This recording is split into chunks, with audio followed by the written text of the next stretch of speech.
What is up, guys? Welcome back to another episode of the Fantasy Fellow Show. My name's Kyle. In tonight's video, we're doing a live best ball mock. It's not a mock draft, it's a real draft. We're doing the real draft here over on drafters.com, best ball website here. I'm going to be drafting from the ninth pick. We're going to be getting into it here. The lobby's just about to start. Let's hop into it. We got preseason football on as well. I've been monitoring that. Adam Thielen did catch a touchdown for the Carolina Panthers from Bryce Young. So some exciting stuff going on here. But anyways, we're hopping in here. We're about 13 seconds away from the start. We got Aiden in the chat room. Hope you're doing well, man. Hope you're watching football. Bryce Young looked decent tonight. I know it's the Lions defense, but he still looked relatively decent. I'm not super into the Carolina Panthers offense for fantasy, but Adam Thielen's probably going to end up being a decent pick here. So we'll see what happens. But we got a fun draft here. We're doing the drafters 20 million. It's a $20 draft, $1.2 million. It's their best ball championship. We're doing 20 rounds, full PPR. We're drafting from the ninth pick here. And it looks like I'm not sure what I'm going to do with the ninth pick, but we'll have some fun doing it. Either way, if you guys are new to drafters, go ahead and sign up in the promo code. There's a link in the description. You guys will get a free $20 if you sign up. So I'm watching football, trying to ship Judy out. Judy, man. I would probably hold on to Judy, man. I think if it were any worse, dude, if you can get Mike Williams, I'm fine with it. If you can get like Jahan Dotson, I'm fine with it. I still think Judy's going to have some use. I am worried though that he's not going to be 100% for the rest of the season. I'm interested in Judy at a dip, but for right now, if you could swap him out for like a 6th, 7th round pick type receiver, your George Pickens, Jahan Dotson types, that's probably where I'm looking at. Even if I could flip him for Jackson Smith and the Jigba, I think I'm probably doing that as well. It's the Denver Broncos. I'm not super excited about what the Denver Broncos could be doing this year, but we're up to pick here at the 9 spot. Austin Eckler usually doesn't fall this far. He's got a 7.4 ADP. I should probably just take Austin Eckler. It's going to make things a little bit more tougher for me to stack Chargers. I should probably take Bijan or AJ Brown here, but I'm gonna collect Austin Eckler again here. I got a lot of Austin Eckler shares in the 20 million drafters draft, but we'll see what happens. We're moving on into the end of the first round. Bijan Robinson here. There's a weird eighth overall Devontae Adams. That's usually not what you see. Usually Devontae falls into the second round. I'm not taking Devontae Adams that high. Which is why Eckler, Bijan, AJ Brown fell for us there at our 9th overall pick. You do see Travis Kelce at 7. You see CMC at 3. Overall, it's a pretty standard draft. Just the Devontae Adams pick is a little bit strange. These best ball drafts are really liking Tony Pollard lately. Tony Pollard, man, 2 weeks ago, Tony Pollard was the last 4 picks of the second round, and now he's up here to all the way to 13. I've seen Nick Chubb at this area too here, so a lot of people are starting to pivot towards those stud running backs. And I'm kind of the same, man. I'm not super into the Raiders offense, and I'm not super into the idea of going 2 running backs start here. I get Nick Chubb or Saquon Barkley to fall to me. Because it's a full PPR league, I'm going to go with Saquon Barkley. And if you've watched my stuff, you guys know I've been pumping. You want one of the top 6 running backs. That's just the way it goes. And the fact that I get 2 of the top 6 running backs feels pretty good. Eckler, Saquon Barkley will try and line up some Chargers and some Giants throughout the rest of the way. But Pat Mahomes at 18, so a decent dip on Kelce at 7. He gets the Pat Mahomes stack here. But yeah, the Raiders offense, man, they got a lot of bad juju, man. It just doesn't sound great. Josh Jacobs still holding out. Devontae Adams was unhappy with the management. And yeah, that's kind of how it goes in best ball drafts, Aiden, though. Wide receivers go quick. So I'm going to have to make sure I get at least 3 or 4 good ones here in the next handful of picks. Otherwise, I'm going to be left looking for some junk at receiver in the double-digit round. So I need to make sure. Just look at all the receivers going into the second round. Olave, Waddle, Devonta, Calvin Ridley. Calvin Ridley's a second-round pick in best ball, which is a lot different from our redraft league. So that's quite surprising. I think Calvin Ridley, before that first training camp highlight of him running a route against nobody and going really fast, Calvin Ridley was at the end of the 3rd round, and now he has entered the 2-3 turn conversation, which is a little bit rich. Hopefully you guys bought enough shares of Calvin Ridley at the end of the 3rd round. But I think for now, Calvin Ridley, man, people are excited about him. They're drafting him as a fringe wide receiver 1. I think he can be that. And the preseason usage actually indicated that he's going to be their wide receiver one. So uh, you're seeing Christian Kirk fall right now into the fifth round. I think in redraft leagues he's priced a little bit cheaper, but it looks very clear that the Jags are going to make Calvin Ridley the wide receiver one this season. Beginning around three, you see Jalen Hurts and Mark Andrews go. I'm not sure who I'm going to be liking at the ninth overall pick. Hopefully, it's a wide receiver. I mean, if I can get, I'm not going to get Keenan, Debo maybe, but Amari Cooper. Let's see here. Might be doing a three. Getting D Hop and Mike Will and shipping out Judy Cooks and MBS. So getting D Hop and Mike Will, shipping out Judy. Is that Brandon Cooks and MBS? I like it. I mean, you're getting the two best receivers out of that deal. I do like Cooks as a fringe wide receiver three flex. MBS is just kind of like a whatever guy. He's just a bench piece. So if that's the deal, Aiden, I think you're getting a pretty good deal here for yourself. I do get Debo Samuel to fall. I just want to do my due diligence here. Lamar, Cooper, Stevenson, Judy. This is kind of like I'm not really clicking Cooper. I'm not really clicking Judy. I guess I'll take Debo Samuel to be my wide receiver one. Not super in love with it, but we'll take Debo here as our wide receiver one. We got FF Nonsense hanging out. Thanks for hanging out, my man. Let's go. Indeed. We went with the Eckler Barkley start. I'm not sure I'm in love with it, but those are two of my top six running backs, man. It's hard to pass on that value. I'm just gonna have to hammer wide receivers here for a little bit and make sure I can balance this thing out. And yeah, Aiden, like if this is the deal, D Hop and Mike Williams are both like wide receiver twos, like late like you're getting the better end of the deal. I think D Hop and Mike Will, that's probably where I want to be. MVS is just a throw in at that point. So to flip Judy and Cooks for D Hop and Mike Will, man, that's probably where you want to be. And we got FF Nonsense in here. He's actually drafting in the 11th overall spot. He gets a falling AJ Brown. And dude, I don't know about you. And yeah, for sure, my man. But he gets Amon-Ra St. Brown round two. And ever since Amon-Ra's ankle injury, like before the ankle injury, Amon-Ra was going like 9th, 10th overall on drafters, and now he's sliding into the second round. So I love that start. AJ Brown, Amon-Ra St. Brown, both Browns, man. And then you get a falling Ramondre. And lately, I've personally been clicking on Ramondre. I was not very high on him when he was going at the 2-3 turn. I thought that was too much because like the signs were evident that they were going to sign another running back here, and they bring in Zeke. I still think Ramondre is probably a fringe RB1 here, but you get him here at a good value, and then DJ Moore here at 38. That feels pretty good. Yes, buy all the dips. I'm up to pick here. We're not clicking Jerry Judy. I do need wide receiver. I'm probably not clicking Najee because I need receivers here, but Watson is probably the only one that makes sense here. I do like Drake London here, but I personally, I mean, I think Watson is made for best ball, so that's kind of where I want to get him. I think his floors are going to be about 7-8 points, but he does have that massive upside where if Jordan Love and the Packers are just at least competent, it could be yeah, it could be pretty nice here. So Eckler Barkley start. We come back with Debo and Christian Watson. We'll see if we can line up some other guys to pair with these receivers here. But we're moving and grooving into the fourth round now. DeAndre Hopkins went the first overall pick in the fourth round. DJ Moore to FF Nonsense here. Mike Williams, like I'm a huge Mike Williams guy. I think now you're starting to see, like I've seen Mike Williams go 34, 35, 36 overall. I think the hype on the Chargers offense is getting pretty exciting.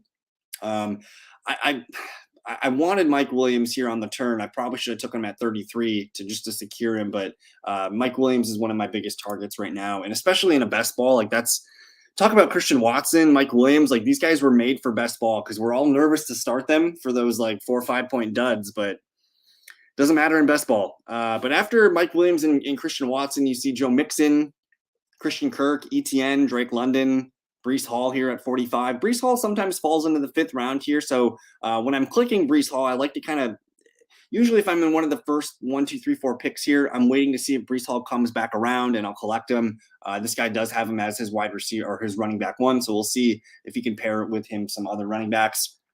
But overall, Mixon, ETN, Breece Hall, the only running backs in the 4th round. There goes Najee Harris, who's dipping a little bit as Najee Harris, or my bad, as Jaylen Warren is surging. He's probably like a fringe 9th, 10th round pick at the moment right now. I think people are getting excited about Warren. And to be honest, like I like Najee Harris. Like I want to buy Najee Harris as long as he's healthy. He's going to have a nice role in that offense. But man, oh man, like I'm pretty excited about Jalen Warren, and yeah, Joe Mixon, man, this guy here just joshing at the 8th spot. He gets Mixon as his RB3, which feels like pretty good value, and he also puts him with Josh Jacobs, which even if Josh Jacobs doesn't report to camp, that doesn't matter because he's got Joe Mixon as his RB2. It could be a really nice opportunity here for him to basically flex 3 running backs. Like he's going to start 2 running backs for sure, and if he can get one of these RB1s at the flex, that's going to look pretty good for him. So I like that start quite a bit. Darren Waller, holy balls, just moving up. One of the biggest after that preseason game where he just got like the first 3 targets, he dropped a 20-yard catch. But Darren Waller, one of the hottest risers in best ball right now. He's now an early 5th round pick. You can sometimes get him at the end of the 5th round right now, but in order to secure him, you have to be early on Darren Waller. You have to reach just a little bit here. Interesting move here from Draft Doobie. He grabs Mahomes and Justin Herbert, so he's got a Kelsey Mahomes stack, which is nice, and then he's also got a Keenan Allen Justin Herbert stack. So that's an interesting proposition here. I don't personally love grabbing 2 QBs that early, but I don't hate it. We're on deck here. Tyler Lockett goes, and for me, the build makes sense to grab Aaron Jones to be my RB3 because I do have Christian Watson. I could build out a little Packers thing here. I do like Brandon Ayuk because I do have Deebo Samuel as well. So I could really build out a nice San Francisco 49ers thing and get a little Brock Purdy action in here. Because I have 2 running backs and I need wide receiver, I'm going to lean Brandon Ayuk. But man, oh man, like Aaron Jones is a good pick in the end of the 5th round. I think Aaron Jones is pretty good. Yeah, this guy takes him right away to be his number 2 running back here, but we get a nice little. I feel like we were able to balance it out. We got Eckler, Saquon Barkley at the top of the draft, Deebo, Christian Watson, and Brandon Ayuk to finish out our top 3 wide receivers. So I think we were able to tread the waters, and we came out okay. Maybe we grab one more receiver here. There's some guys that I do like on the turn. FF Nonsense, man, it's another great pick here. Dameon Pierce, man. Personally, I've been drafting Dameon Pierce all summer long. I think at this point I have to probably cool off. He's now a late 5th round pick. I've seen him go as high as 54, 53. And right now, man, it looks really good for Dameon Pierce. Like the preseason usage is off the charts. The other day, like with the ones, like he didn't come off the field. And if he's going to be on there for all situations, like it's going to look really good. Sure, maybe he rotates with Devin Singletary every 3rd series, but it looks really good for Dameon Pierce. And then Nonsense does it again. He gets Jahan Dotson, one of my favorite picks. I actually put Terry McLaurin as the thumbnail of this video just because I'm not drafting Terry McLaurin. I'm drafting Jahan Dotson because I don't want anything to do with turf toe, guys. Like, they're saying it's a sprained toe, but like this could linger all season. And if we're being honest, like I'm not entirely sure that I'm not sure Terry McLaurin is the wide receiver 1. It might be Jahan Dotson. Like Jahan Dotson was the 16th overall pick in the 1st round. Terry McLaurin was a 2nd round pick. I think you could argue from a prospect perspective that Jahan Dotson is the better elite athlete. So we'll see. But either way, man, that second preseason game for the Washington Commanders, everyone's going through the roof right now. I think Antonio Gibson and Brian Robinson are both going in the top 100. You got Jahan Dotson now leaping to the beginning of the 6th round. You have Sam Howell moving up boards pretty fast here. So I do like stacking the Commanders team right now. And especially those running backs. I think that's going to be the engine of the Commanders offense. Like Gibson in a full PPR league, sign me up. But Brian Robinson, man, he's getting more work in the passing game as well on 1st and 2nd down. I think he's a sneaky bet to grab 1,000 yards rushing this year. So Commanders, man, they're going to be good. They're going to be in a lot of games, and Howell's not going to let them die. But it looks like we're on a little running back run here in the 6th round. Javonte, James Cook, J.K. Dobbins, Cam Akers, and then there's Jackson Smith and Jigba falling here to pick number 70. We'll see. I think Gibson 2020 all the way through the offseason. Turf toe is not ideal. It's not ideal, dude. Like, so I updated my projections. If you don't know me, FF Nonsense, I run the fantasyfellowship.com. I put out my projections and my rankings on my website, and I updated them today. And Jahan Dotson's 2 spots ahead of Terry McLaurin in my wide receiver projections. Even if Terry McLaurin's on the field week 1, he's not 100%. even if he's on the field week 2, week 3, he's still not 100%. This is an injury that could limit him, especially early on. And then, I mean, who knows what his risk of re-aggravating this thing is, but it's probably pretty high. Jahan Dotson, man. And as soon as Terry McLaurin went out of the game against the Ravens, Dotson just got littered with targets. So I'm personally willing to reach for Jahan Dotson. I think he also fits the narrative of like a second-year breakout receiver. And those are some of my favorite wide receivers to draft, those guys. And the list of second-year receivers is so good this year, like Garrett Wilson. You also have Jahan Dotson. You also have guys like George Pickens. You have guys throughout the draft, but second-year receivers, those are usually the bets you want to make, especially like first or second round pick wide receivers. That's usually the sweet spot. But we're moving up almost a pick here. I personally don't like the 7th round range of the draft here, and I'm going to start to probably cue some of my teams here that I need to get, some picks. I know I got to go for Purdy. That's pretty much it for the 49ers. I do need some. I got Giants, I got Packers, and I got Steelers. So I'll see what I can build from this. But we're on deck here. Nice little wide receiver run here of Cooks, Pittman, Zay Flowers, who's going through the roof right now. Johnson, and there goes Kyle Pitts. I'm up to pick right now. We got Sanders, Swift, Connor. I'm not super excited about these guys. That's a great question there. I'll answer that in a second. I'm going to grab my RB3 here, David Montgomery, one of my favorite picks to make in the 7th round. I personally think he should be a 6th round pick. I don't see the difference between Montgomery and Akers, Dobbins, Cook, and Javonte Williams, especially in a best ball format. Dude's going to score touchdowns. But hey, thanks for reaching out. Tim D, 1387. Could Freiermuth finish as the top 3 tight end if he stays healthy? I think the health question, if he stays healthy for 17 games, and I'm one of the biggest Pat Freiermuth Steeler offense supporters. I love Pat Freiermuth. He's probably my 2nd or 3rd most drafted tight end. Now, last year, dude finished 6th in targets, 6th in yards, and 6th in receptions for tight end. So I think he's got top 5 upside. Now, the stat he only caught 2 touchdowns last year. That's the stat that will vault him to the 3rd overall tight end. I mean, if he catches 8 touchdowns, 9, 10 touchdowns, that's what's going to put him there. So it's in his range of possibilities, Tim. I totally think that he could get there. He just needs to find a way to stay healthy, and we should have some fun doing that. I'm up to pick right now. I don't see any pick that really correlates with what I'm building right now. Nonsense got Rashad White, Elijah Moore. I'm gonna collect Alvin Kamara here, just to be my running back 4. I don't love it, but I got Eckler, Barkley, Monty, and Kamara. When Kamara comes back week 3, we're gonna be looking pretty, or week 4, we're gonna be looking pretty good. Yeah, Montgomery's one of the best picks you can make in the 7th round. Yep. And that, yeah, like especially like now that nonsense. Now that the pup list is now 4 weeks, like I think there's a realistic chance that Smith-Njigba's on the pup list for the first 4 games, which we should be drafting DK Metcalf and Tyler Lockett a lot right now. But with Terry McLaurin, man, I mean, this is a team that probably will be lucky to make the playoffs. If they're thinking, long, and they paid this man a lot of money. If they're thinking long term and they want to make sure that he's healthy and ready to go, pup list is definitely an option where he sits the first 4 games. And personally, I don't expect him to be 100% healthy week 1, even if he does play. So buying Jahan Dotson right now is one of the best picks in the 6th round. And we got Tim D, man. Al Boogie. I do another drafter afterwards. We can, if you guys want to run it back. I totally don't mind. I totally do not mind. I have a few more.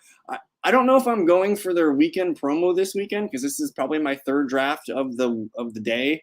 But I'm trying to hit 30 drafts this month to get their free 3 tickets, and then we'll hit the $50 pick 'em. So if you guys want to run it back, we can totally do a double stream here. I'm super bullish on the Steelers, and it's at the point now where I have to probably stop drafting them because I got George Pickens here at 64. That's probably where I would feel comfortable if George Pickens enters the 5th round. I think that's probably too much for me. But literally at one point, Deontay Johnson, dude, was a 6th late 6th round pick, which is just crazy. So I'm thinking the Steelers is one of those offenses that was really easy to stack all summer long. And I totally wouldn't be surprised that like at the end of all this season, if we see that a Steeler stack was on the drafters $1.2 million winning ticket, like it totally wouldn't surprise me because they've been one of the best, cheapest offenses all summer long, and it's coming together, man. The preseason looked really, really good for them. All right. What's their weekend promo? Let me load that up real quick for you. I'm 4 picks away, but the weekend promo here, flash bonus weekend, draft 10 plus teams, get 2 tickets to the million. Draft 20 teams, you get 2 more tickets. So I think that's 4 total. And then both fast and slow drafts count. Tickets will be in there on Monday. So only entries for the $1.2 million. Make sure you're doing the $1.2 million for $20. But if you get 10 teams in, you're going to get 2 more tickets. So if you're trying to launch those, and yeah, Pat Daddy, man, Pat's such a good tight end. And last year, I don't know what the issue was with the Steelers. Pickett was a rookie. Mitch Trubisky played a lot. They didn't throw a lot of touchdowns. They actually I think they threw the fewest touchdowns in the league last year. And it honestly wouldn't surprise me if they double that touchdown total. But I'm on deck here. I've got 4 running backs and 4 wide receivers. I'm liking how this is going. I do need to get some QBs and some tight ends at some point, but there's going to be some guys that I like. Farmwood's still on the board, but oh my goodness. I might be done drafting running backs pretty soon because I'm getting Antonio Gibson at about 7 pick discount here. I'll take him as my running back 5. I'm going to cash out on running backs pretty soon here. I'm puzzled at how they constantly draft the best receivers in the NFL. Are their scouts superior? Is it Mike Tomlin? I don't know what it is, but they always, the weird part is about this is every time they draft a receiver in the 2nd or 3rd round, it's usually because they need one. They got really lucky with Antonio Brown, but like they needed a Deontay Johnson at the time to be wingman. They needed a Juju Smith-Schuster to fill those shoes. Like usually, and I don't know how long Deontay and George Pickens are going to last together on the same team, but the next early round wide receiver they take, I think we're all going to be super excited to get them in our dynasty format. So it looks like Nonsense grabs Pat Freiermuth here at 107, and that's his first tight end here. So we'll see what he can do with that. But Pat Freiermuth, man, I don't know about you guys, but my draft strategy at tight end has been I don't take Kelsey, I don't take Mark Andrews a lot. I'm about market on those guys, roughly 8%. But I'm looking for Waller, I'm looking for Goddard, and then my other guy is Pat Freiermuth a lot because he's basically, if you're in the end of the 9th round, he's free. And then the crazy thing is sometimes he comes around to the end of the 10th round, and you're just like, oh hell yeah, give me that. And yeah, that might be it. Like Tomlin's one of the smartest head coach minds out there in the league, so I like him quite a bit. Emmanuel Sanders was a good one. Santonio Holmes, another one. Like they just seem to have a wide receiver factory here. So anytime they take a wide receiver, we should note. And we haven't even talked about Calvin Austin yet, who I think is a pretty fun, exciting bet. But I'm on the clock here. I'm not in love with any of these players that I'm looking at. Odell Beckham, Njoku, Nico. I do need more wide receivers here, so I'm gonna grab Nico Collins. But I'm excited about Collins because I think he can be a cheap wide receiver 1. He fits as my wide receiver 5, so I'm cool with that. But anyways, we're moving into the 10th round right now. Nonsense, man. He grabs Jaylen Warren and Pat Freiermuth, so we'll see if we can build out any more Steelers bets here. Is Tim in the draft with us? I'm not sure. Back in around 20. Is it Mike Wallace? Yeah, Mike Wallace. Yeah, there's the comment. Mike Wallace was pretty bomb for a few seasons. I mean, Plaxico Burress. No, Plaxico Burress was a Giant. My bad. I'm thinking of somebody else. But Martavis Bryant, that's who I was thinking of. Martavis Bryant, man, if he could have just stayed on the field, they had some really nice stuff going on. That trio, I think back in the day, was it I don't remember who the trio is with. It was Antonio Brown, Martavis Bryant, and somebody else. But man, oh man, is Mixon and Lockett for Saquon and overpay? Is Mixon and Lockett for Saquon and overpay? Christian, is that dynasty? Is it redraft? Let me know the format because that might change my perspective on things. Um, I don't know about you nonsense, but the dip on the Texans offense has been pretty good for me lately. That's a team that I don't ever want to go into draft thinking I'm going to stack Texans, but they really present an opportunity to be a secondary stack for your team. Like I'm always looking for that primary stack. I don't really have one in this draft so far, but when I get Nico Collins, I'll maybe think about Schultz. I'll maybe think about Robert Woods and Tank Dell and some of those other Texans guys. I mean, Dameon Pierce is a part of that too, but CJ Stroud, I don't know why CJ Stroud is falling so far. Yeah, Plaxico. Brown was a rookie that year. Redraft PPR. What do you guys think about this one? We're sending Saquon, we're getting Saquon Barkley, and we're sending away Mixon and Lockett. Christian, I think I need more information because if you're sending away a Tyler Lockett type player, like, do you have enough wide receiver depth to be okay there?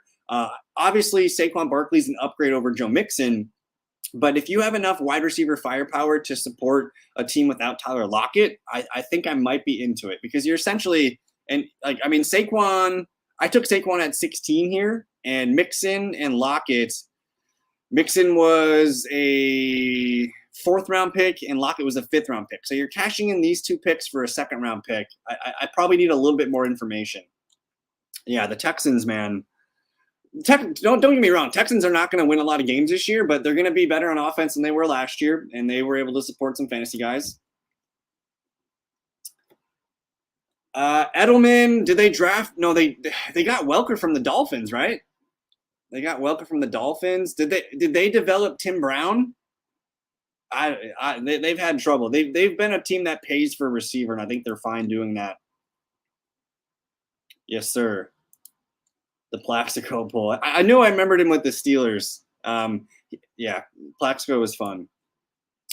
And Cousins has been a guy that I got him in the 130s today when I was drafting, and I didn't even have like a Vikings guy, but I'm like, okay, fine. I'll target KJ Osborne and Ty Chandler or something later, but it's a bit disrespectful of the draft board here to be taking all these guys who are probably not going to be that much for their fantasy teams when you can get for sure a QB1 like Kirk Cousins, who no matter how you spend it, like Kirk Cousins is probably going to be top 5, top 10 in yards. He's going to be top 5, top 10 in passing touchdowns. Like he doesn't offer anything as a rusher, but he might get there as a receiver or as a passer. I believe so. We'll get to this in a second. I'm up to pick right now. I don't love to do it. I have Debo, Watson, Ayuk, Pickens, and Collins. Fine. I'll fall into the Texans snake pit here. Christian's got JJ McLaurin at receiver and Saquon and Bijan at running back with Javonte at my flex. I think right now with the McLaurin injury, I don't know if you missed our talk about Terry and Jahan Dotson, but the guy that I'd rather have long-term is probably Jahan Dotson. If I don't know how you guys feel about it in the chat, but would you guys take if you could throw in Terry and if it was Terry and Mixon, would that be better? Like, would we rather get rid of Terry and hold on to Lockett? I think the JSN injury is probably going to keep him out for a few games. Lockett's still a good receiver. And either way, I think both McLaurin and Lockett will have some value at some point here. But I don't know if that's enough. I don't know if this is enough for me at receiver. Who's your next best receiver after Terry McLaurin there, Christian? He's calling the Laporta shot. That's probably where you got to take him. And that's one of the easy, like Jared Goff at 131. My goodness. And he does have Amon-Ra St. Brown. So nonsense is up to no good here. He is just stealing the Lions offense at a pretty good price. So I like what you're brewing there. I'm up to pick here. I do not have a QB yet. I do have Christian Watson. So I tell you what, I'm just going to grab Jordan Love. You have to reach on Jordan Love to get him right now. I need a QB1. Sure, I don't think Jordan Love's a top 12 QB, but I think he could be top 18. We're going to probably bang a couple quarterbacks here the rest of the way, at least 2 more. I want 3 in this build here, zero QB build, and we're also 0 tight end build right now. So we'll just go with what's given to us. Tyquan over George Pickens was atrocious, just terrible. N'Keal Harry over Debo and AJ Brown is punishable by death penalty. I agree, my man. And when Tyquan was drafted, I remember like he was like a fifth round prospect, and I think when Tyquan was picked, I was like, holy shit, it just didn't make sense.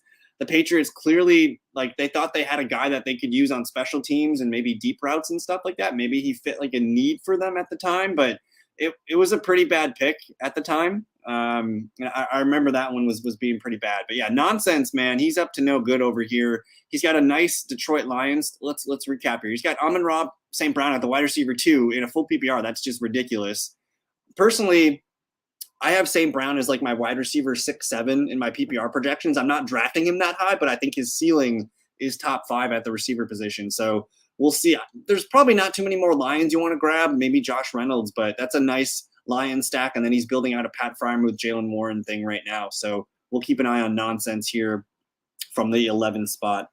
Kirk is your next best receiver. Honestly, like I think at this point, I'm going to ask one more question, Christian. Who's your next best receiver after Kirk? If you have one more usable guy, I think I'm cashing in my chips and going for Saquon Barkley. And yeah, he's got the double tight end there that you like. The Muth is Luth. N'Keal Harry was also one of those picks that just didn't make sense to me. I could go and look up that draft. What year was N'Keal Harry drafted? 2019 draft.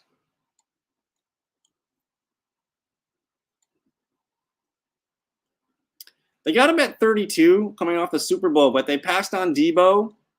They passed on AJ. Everybody passed on AJ Brown, though.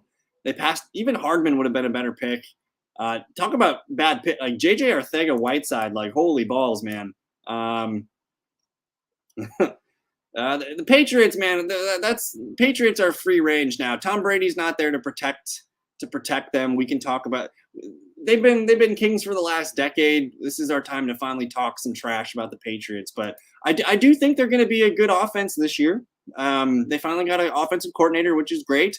They're still going to have great defense and special teams here. They're probably going to linger in that AFC long enough to be annoying. Ready to roll nonsense. I'm on the board right now. I'm not super in love with anybody, but I am building out this lovely Jordan Love, Green Bay Packers, Christian Watson stack here. So I'm just going to collect Jayden Reed a few picks ahead of ADP. It's for the stack. We started Eckler and Barkley, but our receiver room is Debo, Watson, Ayuk, Pickens, Nico, and Jayden Reed. I honestly, I don't hate it. I think we did okay here.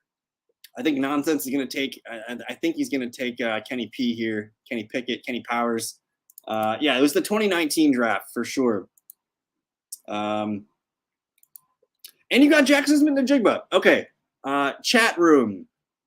Our boy Christian here had a deal on the table. Is Mixon and Lockett for Saquon an overpay?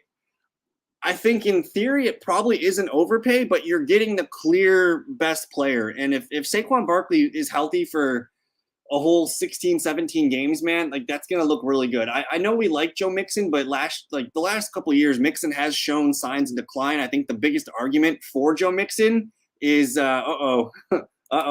I think the biggest argument for Mixon is the volume. Like, I don't trust who their RB2 is. We honestly don't know who it is. It's Trayvon Williams, Chris Evans, and the rookie Chase Brown. No clarity there. Joe Mixon's going to get volume, but Saquon Barkley, dude, he doesn't come off the field. So personally, I'm probably going to go get Saquon Barkley, man.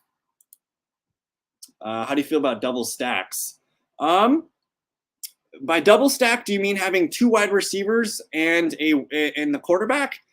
Because that's the ideal amount. Like, to me, like a quarterback and 1 wide receiver, that's not enough. Like, if Love throws a touchdown, I basically have a 50% chance of catching a touchdown with Watson and Jayden Reed. So I'm feeling pretty good about that. And it looks like nonsense grabbed he grabbed Sam Howell there, which is fun. I'm going to grab my other quarterback here, which I have Debo and Ayuk. I'm going to reach a little bit. This is Big Drafter's favorite pick of the draft here, Brock Purdy. I'm just messing with you, man. But Purdy, Samuel, Ayuk, I kind of have to roll with the punches here. Colts Broncos, man. That was a tough one. We're gonna have some bad Thursday night games, I think, early in the year. But to be honest with you, the entire month of September is kind of bad football. If we're being honest here, the good teams are going to stick out, but there's going to be some bad football here. The disco double. Oh man, Matt, that was painful. Even anchoring your running back or tight end. So there's certain running backs that I'm like, yeah, give me the quarterback, because like if a running back's going to get 50, 60 catches, he's probably, catching 3, 4, 5 of those touchdowns, and he can be a big part of that stack here. So like a guy like Eckler, I absolutely love getting Justin Herbert with Eckler. I think Barkley, you're looking at Daniel Jones and also trying to stack Darren Waller. That's another one of your tight ends here. But basically, the idea with stacking, man, is like you're really limiting the, what's the word I'm looking for here? But the margin of error just becomes a lot smaller when you get a stack. Ideally, I want my primary stack to have like 4 dudes from the same team, 4 to 5 guys, and then I'm always trying to wrinkle in that second stack. I think ideally you get 2 stacks in your team. So for me, I have Jordan Love, I got Watson, I got Jaden Reed. That feels good. That feels pretty good. If I can get one more guy or 2, I'm happy with that. With Purdy, I'm pretty much done with the 49ers. I have Purdy, Ayuk, and Debo. That feels like enough. I don't know if there's another 49er out there worth grabbing. Maybe Jawan Jennings is the last pick. We'll see. But that one, so that one makes a lot of sense to me. The Gibbs and Montgomery one, because one, they both have a really good chance at scoring a touchdown every week. Gibbs is probably going to have to do it from farther out. So like a 5, 10, 20-yard touchdown, that's going to be Gibbs's forte, especially receiving. He's probably going to be 7, 8, 10 touchdowns, maybe 7, 8 touchdowns on the season here. But Montgomery's the dude. Like, I expect Montgomery to get a touchdown almost every other game here. And to be honest, like, there's going to be games where they both fall into the end zone. And that's another one too. Like, and especially when in best ball, like when you're getting these backfields, I think the Bears are another one. Like, I like getting Khalil Herbert with Roshan Johnson. I like getting Raheem Mostert with Jeff Wilson. Those guys, you combine them together, and you're looking at maybe, I don't know, like maybe double-digit touchdowns for these pairs of running backs, if not more. And you're locking in almost 1,500 yards, especially between Monty and Gibbs. Like, Monty costs a 7th-round pick, Gibbs is a 3rd-round pick. You add those together, like there might be like 2,000 all-purpose yards there and probably 15 touchdowns. So it makes sense. I think best ball, yeah. And so the thing with Montgomery is he's a better version of Jamal Williams. Like going back to the Packers, like Jamal Williams was supposed to be the 3rd back. He was never a great pass catcher. I'm on the clock right now. I'm going to see if I can grab, and they gave it to me. Like so here you go. Big draft. Like I just got Love. I got my Watson, my Reed, and I got a tight end in there, so that feels pretty good. I don't have a Packers running back, but we're just layering that Packers stack here, and that stack is pretty much built out. But yeah, man, personally, I think Monty's a pretty good pass catching back.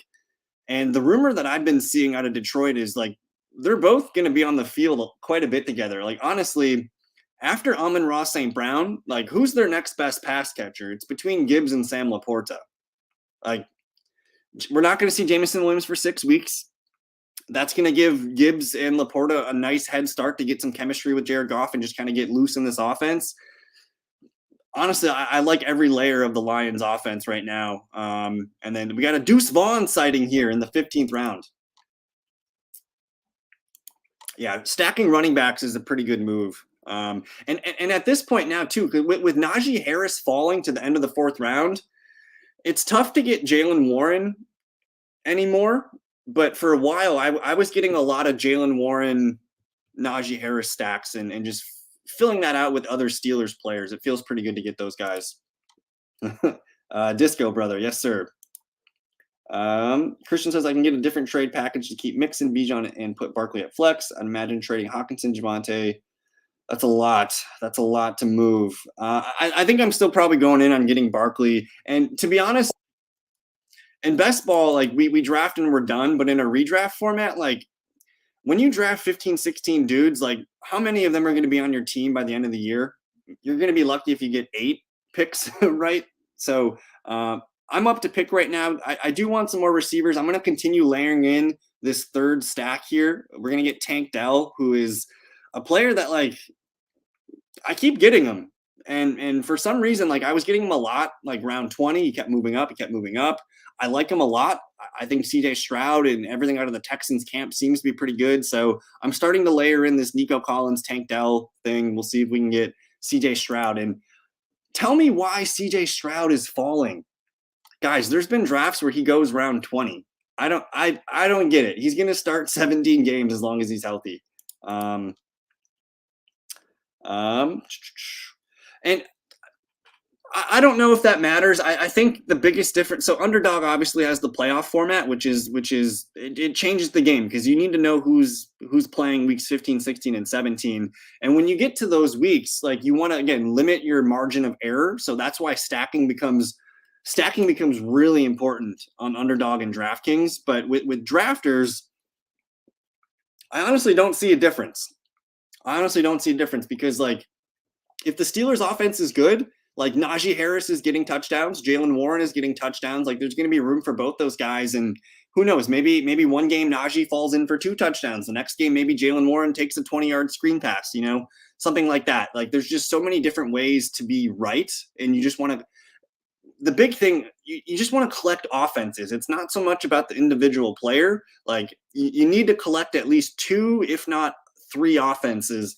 And then one of the biggest things that I've been doing is because like you guys have done a ton of these drafts, right? We all get sniped at some point, right? Like you're building out a CeeDee Lamb, Brandon Cooks thing, and you get sniped on Dak Prescott.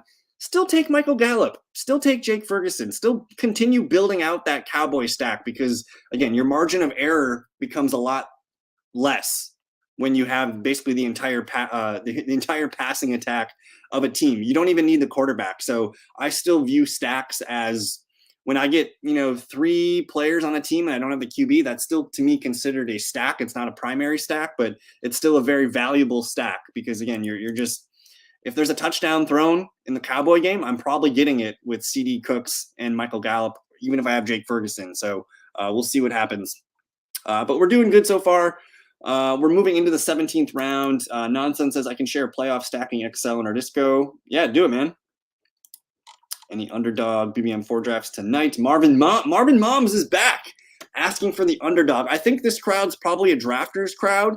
Honestly, I have not done a lot of Underdog BBM4s. What I do like on Underdog is so for me, Underdog, I love their contests that are time boxed, where it's like they're going to fill in a matter of 3 or 4 days because it's like this one fraction of time where like the ADP is the ADP. You're not getting these deals that like in the 1.2 million here. You're getting guys that drafted teams in May and June and got incredible value, or players were injured and things like that. For me, I like drafting on Underdog and getting in those time boxed contests that only last 3-4 days. I love their Superflex contests. Drafters did one last year. I don't know if they're going to do one this year, but they should do it. I'm kind of disappointed. I think last year they did one for like $5, and that was pretty fun. This year they just have the 2 main ones, and then they did launch that the $250 contest, which is nice. I'm not super excited about it. For me, I'd rather do for $250. I'd rather do 10, 11, 12 drafts in the 20 instead of a 250 contest. Flex your lineups. Awesome. Thank you, man. I'm watching a drafters can get similar insights. Yeah, no problem. And the biggest, Underdog's clearly half PPR. Drafters is full PPR, but I think a lot of the brain power is the same. Like stacking is important. You want to limit your margin of error. And I think Underdog, week 17, 16, those weeks matter a ton. Whereas in drafters, it's more about building the stack. Like that's the most important thing for me is building the stacks. Yeah, I hope they have one more bullet in them because I think I missed both of them. I wasn't available for them, and I missed like the first day of them, and those Pomeranians fly like hotcakes. But I was able to get two Underdog Superflex contests in this year, and I was able to max those, and it's a lot of fun. But anyways, this draft's ending almost soon here. If you guys want to join in the next one, I mean, we can keep the stream running. I don't mind. And we'll see what we can build out here. I've been able to build out 3 decent stacks here. I have the Packers, 49ers, and the Houston Texans stack. I do need some more tight ends. I think at this point, I really don't care. Dawson Knox is falling a little bit too far. I should probably just grab him. He's the top player on the board. I could grab John Mechie and just continue to commit to the stack. And you know what? That's what we're going to do. I do like Robert Woods a lot. I'm just going to continue to build my stack, though. Robert Woods did go already. Yeah, he went here 202. But my receivers look pretty good. I'm feeling pretty good about that. And yeah, man, like it up. Thank you, guys. I appreciate it a lot. I'm trying to hit 1,000 subscribers I set a goal back in like May or June to hit 1,000 subs by Detroit, Kansas City kickoff.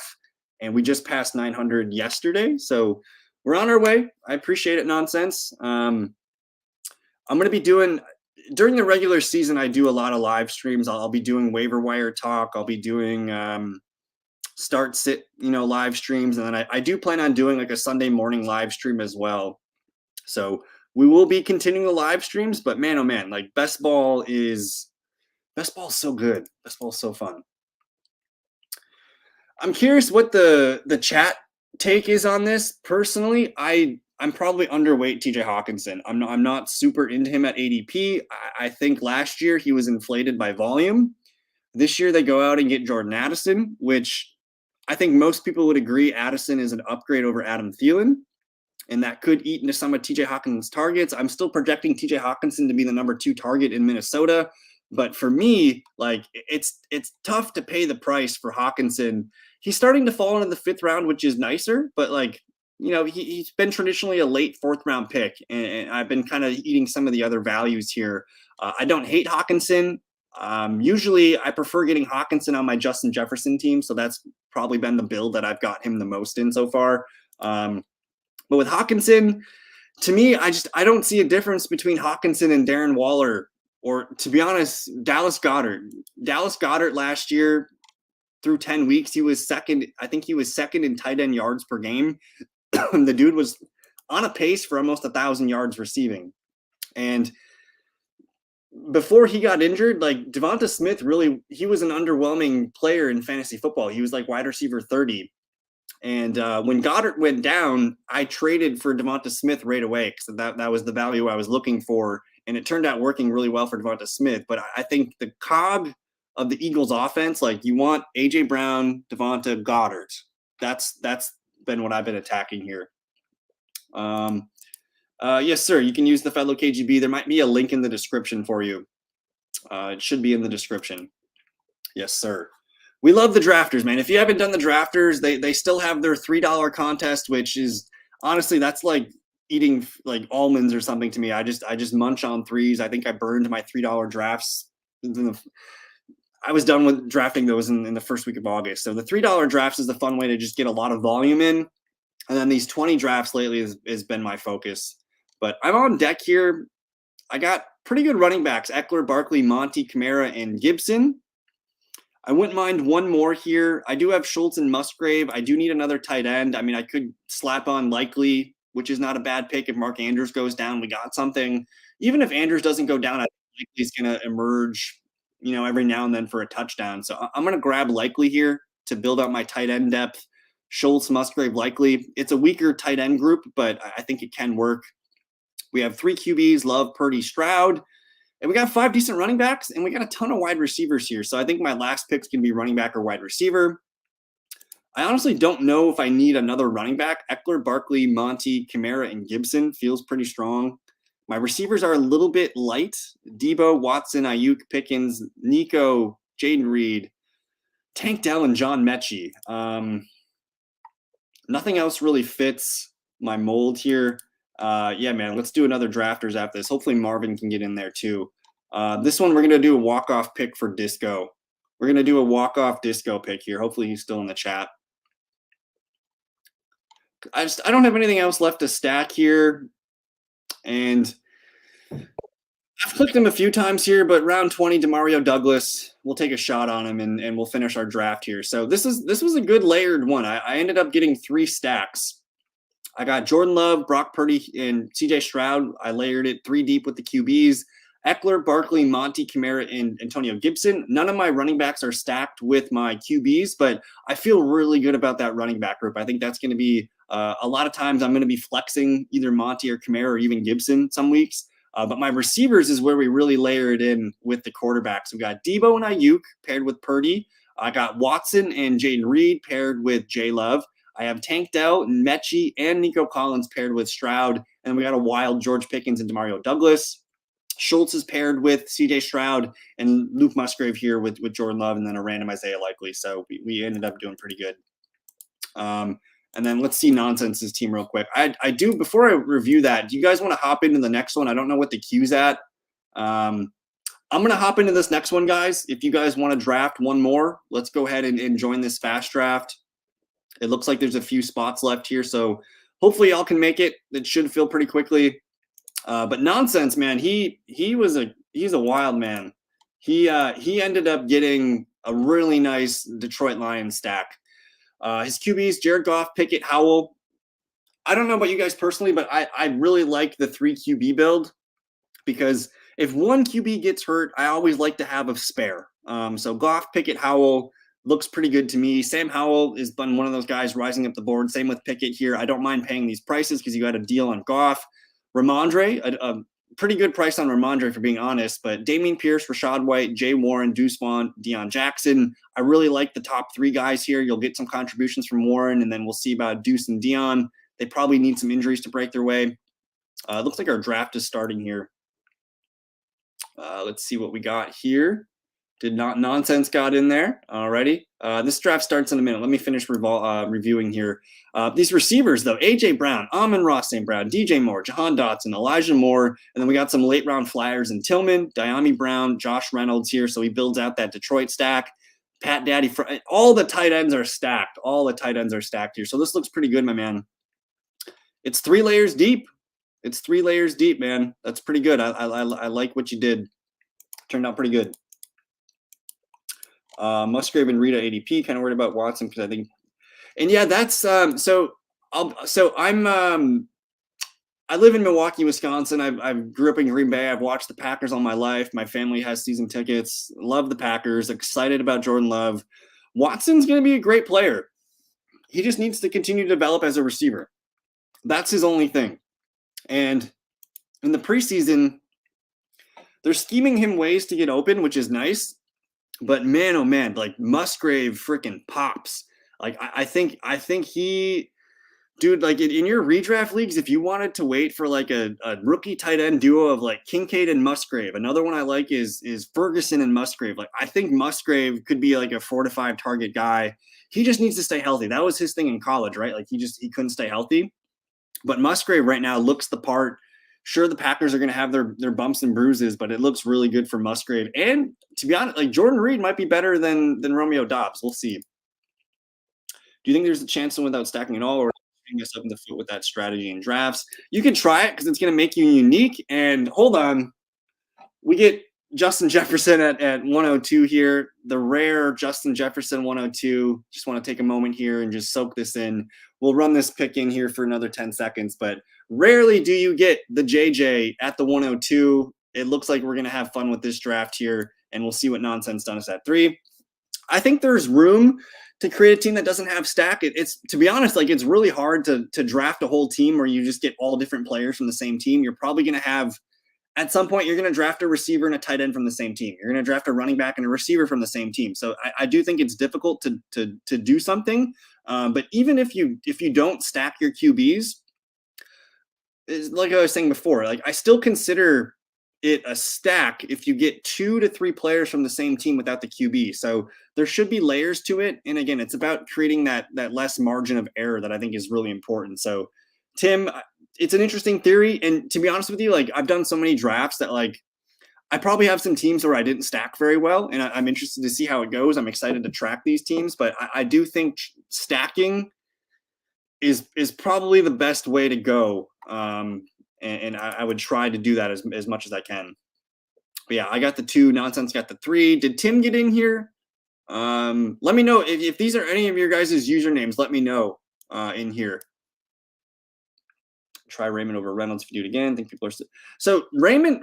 I've grabbed a couple round 20 Raymonds. I think the first week Marvin Jones is still there. I don't like grabbing Marvin Jones, but the first 4-6 games, like he could be a decent guy. But Raymond is the number 4 on paper without Jameson Williams. And the thing about Raymond is like he's a good special teamer. Like they paid him good money to be their special teams return man. So, he could, if he pops off, a punt return or 2 for a touchdown, he's a guy that could play in the slot for them. Injuries happen. Like we could see Raymond on the field. So when I do get Raymond, I do get a little bit of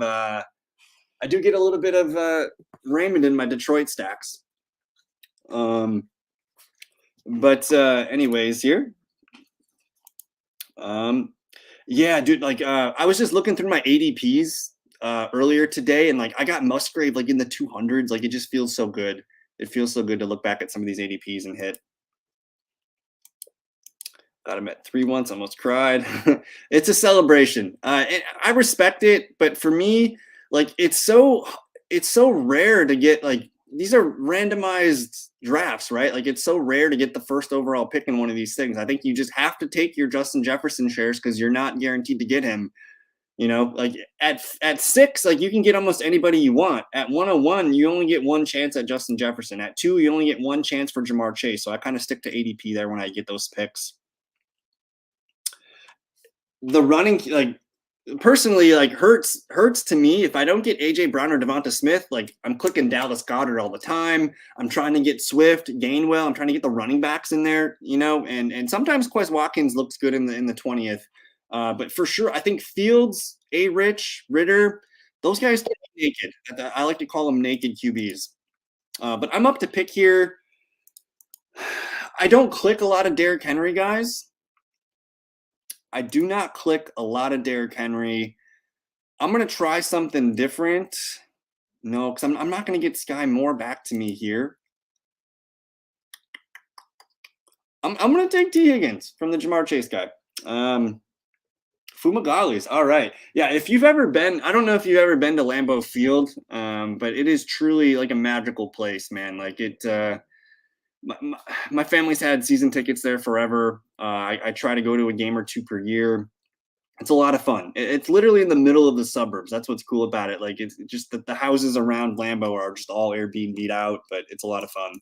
I didn't make it. Dang it. It's in a different draft. Yeah, that one filled quick. And right now, man, like you're seeing these drafts really start to fill up fast. I'm back on the clock. They threw Derrick Henry around the corner to me.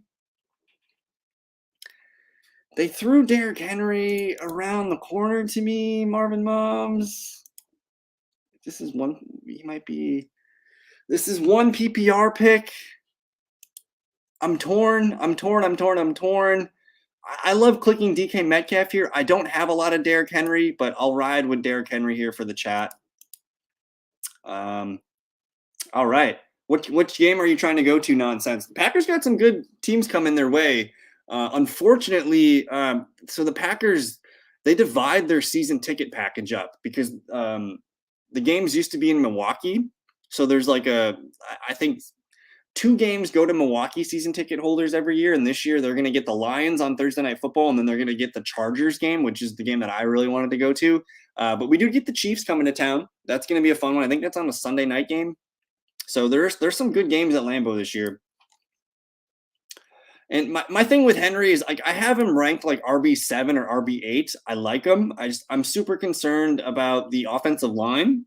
It's one of the bottom ranked offensive lines in pretty much any ranking you go look up. Like they're one of the bottom offensive lines.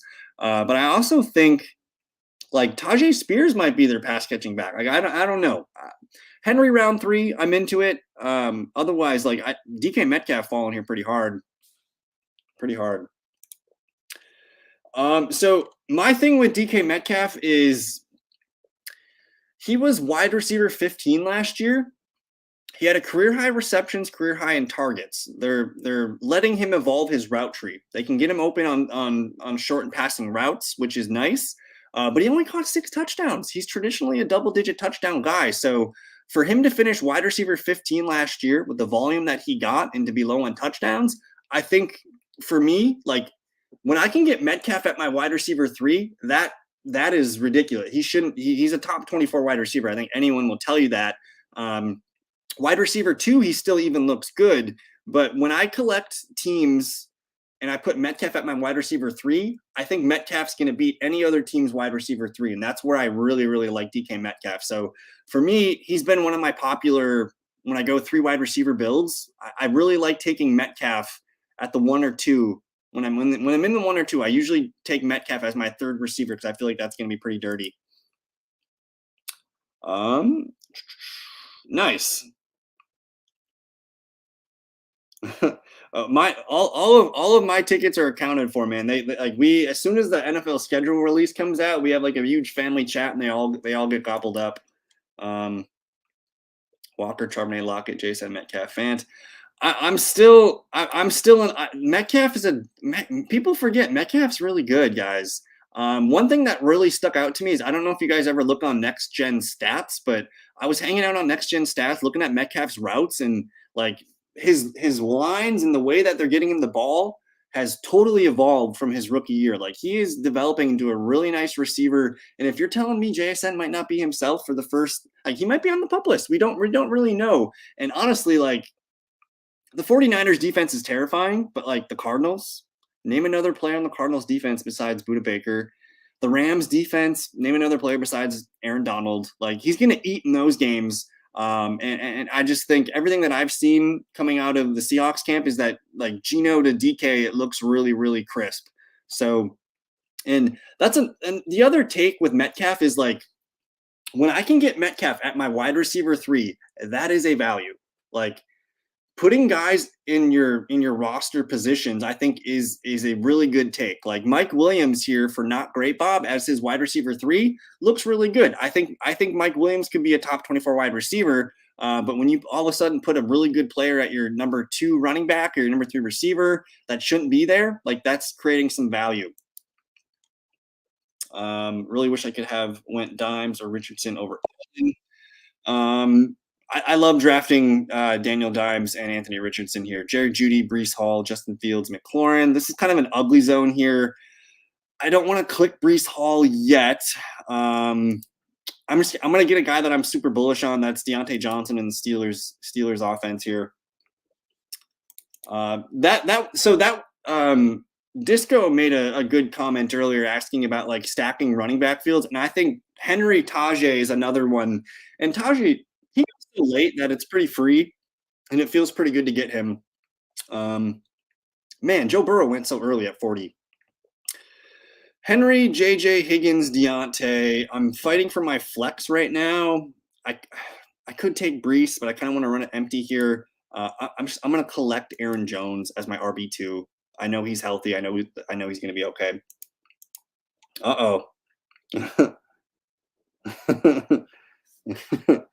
It's all good, man. It's all good. There's no competing, man. We're all just hanging out, dude. What else are we supposed to do on this Friday night? We're all just hanging out. Personally, I like Justin Fields, but I don't mind, especially in a best ball format. I totally don't mind waiting for QB. So to me, I want to continue building out my running backs and wide receivers.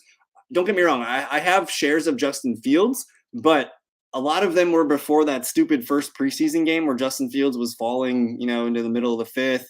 Back in the day, you could get DJ Moore and Justin Fields on the same team, and now it seems almost impossible to get DJ Moore and Justin Fields on the same team without reaching aggressively. Like I've seen people do Jay Fields and DJ Moore at the 3-4 turn, but I think that's a bit rich. Back in the day, though, used to be able to get Fields and DJ Moore here, and that's traditionally where I like to get Justin Fields. When I get DJ Moore, I'm usually looking for Fields. Otherwise, I'm going to continue to try and leave other outs for stacks. So by me taking Aaron Jones here, there's at least 4 or 5 other Packers that allow me to take players with the Steelers too. I don't expect George Pickens to fall to me, but there's still another handful of Steelers that could fall to me. We'll see what we can do.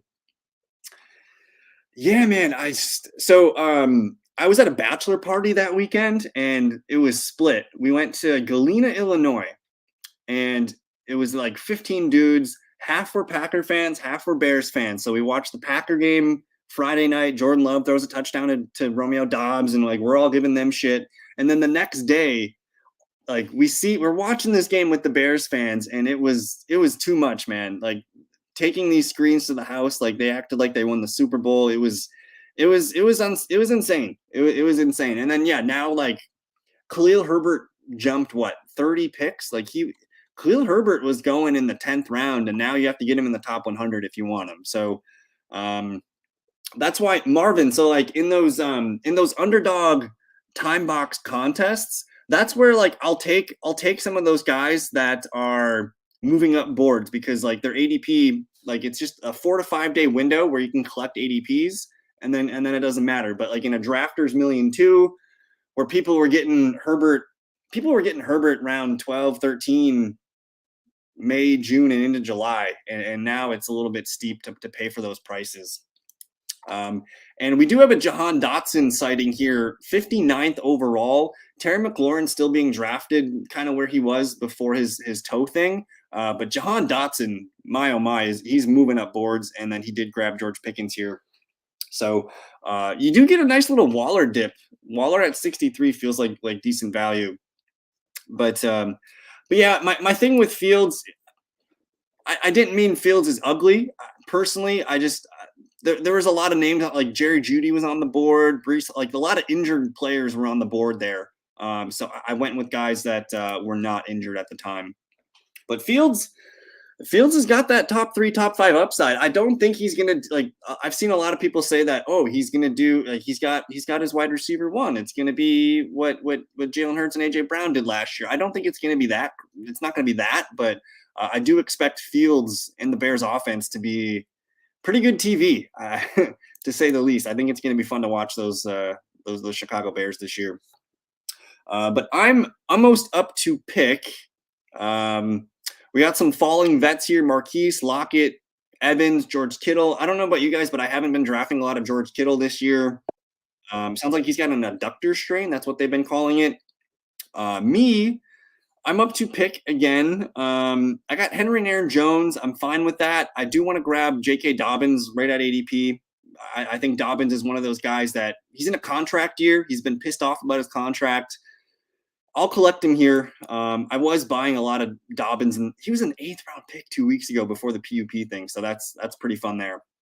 But we're having a decent draft here: 3 receivers, 3 running backs: Derrick Henry, Aaron Jones, J.K. Dobbins. We got J.J. Higgins and Deontay at the receiver spots. Nonsense here, having a fun draft. He's got 2 elite QBs: Josh Allen and Trevor Lawrence. He's got Cooper Kupp, Calvin Ridley, Drake London, and T.J. Hawkinson.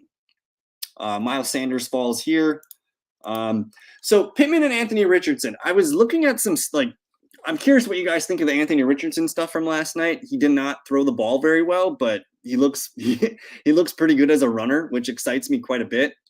But with Pittman, this would be a time where I could grab Michael Pittman here and set up the Anthony Richardson, because I'm going to get Anthony Richardson here at 98. But I think what I'm going to do here is I'm going to take Jordan Addison and kind of continue to build out my Minnesota Vikings thing that I got here. Just gets me another exposure to Minnesota. I think Addison's pretty exciting here, so I'm going to continue to build that out. But yeah, like Pittman, especially at this range, like that's where he looks good, because you can easily stack him with Anthony Richardson. And the thing with Pittman is he's going to be on the field a lot. He's not coming off the field. He's going to be their leading target man. But he's gonna be up and down. I think in a best ball format, that's where he looks best. Redraft leagues, I don't think you're gonna feel good starting him every weekend. That's probably gonna be pretty frustrating, like a roller coaster. But best ball, man, like Pittman was made for best ball. But I can't remember where it was. It was probably on Twitter. But I saw a stat where like QBs that run the ball primarily, like their wide receiver 1 is typically a wide receiver 4 in fantasy football. Other QBs, like rookie QBs, their wide receiver 1 is usually ending up around wide receiver 36. So I think there's more value to be had when you're drafting CJ Stroud's receivers. There's more value to be had when you're drafting Bryce Young's receivers. And then is there any other rookie? I can't think of. Maybe I'm missing another rookie QB, but Um, I like Pittman. I'm not crazy about him at ADP.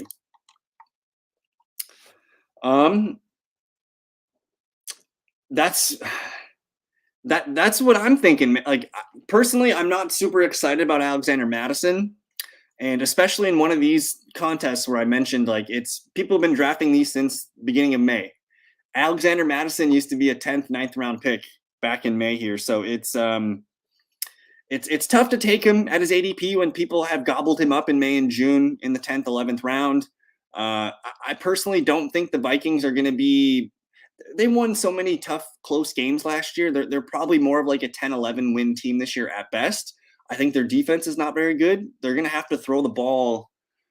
I think they're going to have to just unload passes with Kirk Cousins. And that excites me about the Vikings offense. So personally, when I get a Justin Jefferson start, I'm looking for Addison. I'll collect TJ Hawkinson if I can. And then the other thing I'll do, I'll grab KJ Osborne. I'll also grab Ty Chandler late. And I think Ty Chandler, no matter what you feel about the Vikings RB2, I feel pretty confident in projecting Ty Chandler to be the third down back of all the other backs on the field. I think Kenny Nwangwu's an interesting player, but he's more of a special teams. If you go look at Ty Chandler's college backfield numbers and things like that, he was a really good receiving back. Like that's his job. And he looks like the clear RB2 based on preseason usage. So I'm slowly interested into the Vikings passing attack. But we're moving into the 8th round here. It looks like Nonsense is building a LA Rams stack. We'll pay attention. He's got some interesting Jaguars and Rams on his team. So I think I know one of his picks coming up, but we'll see if we can get him. 8th round picks, you got James Conner, Elijah Moore, Rashad White, Kyle Pitts. I don't know what you guys think of Kyle Pitts, but he's starting to get pretty appetizing at his ADP, 8th round ADP. Ty's likely the guy, but do yourself a favor and watch Big Dwayne. I love Big Dwayne, but he cannot be trusted in pass protection. That's his downfall. I think if Madison were to go down, you're probably going to see you're probably going to see a running back by committee. Like you're going to see Dwayne, Nwangwu, and Chandler all get opportunities. I like Dwayne a lot, but he's still a 7th round pick. I think Chandler was a 5th round pick. I'm still going to side with Ty Chandler here, and especially in a full PPR format where I think Chandler's got that role locked up. That feels pretty good to me. But we're on the clock here. I guess I will Bateman. Shoot. I'm not super in love with a lot of these players here. I'm going to grab the running back that I like, Antonio Gibson. Gibson's been kind of catnip for me at this 8-9 turn. I think full PPR Gibson's going to be pretty good. And don't get me wrong. I like Nwangwu. Like Nwangwu in the 20th round feels really, really nice. Nonsense. I'm going to give you Evan Ingram here. I'll throw you a bone. Especially, I like to be. Here's the PSA. I like to be kind to my neighbors. I don't like to steal their stacks because if I'm not stealing their stacks, they're not stealing my stacks. And then just as the board continues to go down, like I know this player is going to take this team. I know he's going to know I'm going to take this team. It kind of fits. So if he takes Evan Ingram there he goes. So, yeah, and Dwayne's a good runner. Like, don't get me wrong. And dude, it's kind of the law that I live by for best ball. Like if you respect your neighbor, so like me being next to Mutombo and Nonsense, as long as I stick to my builds and I don't compete with them, like we're not going to snipe each other. So like I know that I probably know Tank Bigsby's on his list coming up, like stuff like that. So like for me, I tend to stay in my lane and. Honestly, like DraftKings, it gets a little stupid because nobody really pays any attention to rules there. But I'm a huge etiquette guy. I like sticking to my teams, and if I'm drafting next to somebody and I see they're building something, I'm gonna let them build it. So Treylon Burks should be a wide receiver 1 on the Titans, dude. For a while there, before D Hop signed, like I love Treylon Burks. I did get a good amount of Treylon Burks in the 7th round. And I'm still going to continue to build out my Burks shares because 9th round Treylon Burks, it's not a serious injury. It is a ligament injury to the knee, but Traylon Burks is good. Like, we know he's good. He had battled through injuries last year, but he showed flashes. And by all accounts, like it seemed like Titans camp was loving Traylon Burks this summer. How about Ash? Who's Ash? Who are we talking about? Ash and one? This girl is sick right now. Yes, sir. It's the Midwestern charm. It's the Midwestern charm. Hopkins has burned me in the past because I've been kind of just staying off Hopkins the last 2 years with the Cardinals. I didn't buy a lot of Hopkins last year because of the suspension. Personally, I don't like to buy players with 6-game suspensions on drafters because drafters were playing a full 17 weeks. And when you have a player that's out for a third of those games already, it makes it hard for your team to get to where it needs to go and be a top scoring team. But Hopkins, I think he still has something. I think he's more of a wide receiver 3 player on your roster. If you can get him as your wide receiver 4, that's great. But for the most part, like, dude's being drafted right now, end of the 3rd round, and wide receiver 2. I don't know if I like it. I like it as a wide receiver 3, though. I think that's probably the best spot for him. Kyle Phillips is good, dude. He's got a little injury right now, but I like Kyle Phillips a lot. Last year, he just couldn't stay healthy. He got hurt right away. I think he's a good slot receiver. He reminds me of Adam Humphries. I don't know if you guys remember Adam Humphries, but Humphries had some big seasons in Tampa Bay. He had a decent season in Tennessee. I think that could be the guy. And then Okonkwo, man. Okonkwo is a sleeper right now. He's always there. Let's look at Ashen's team here.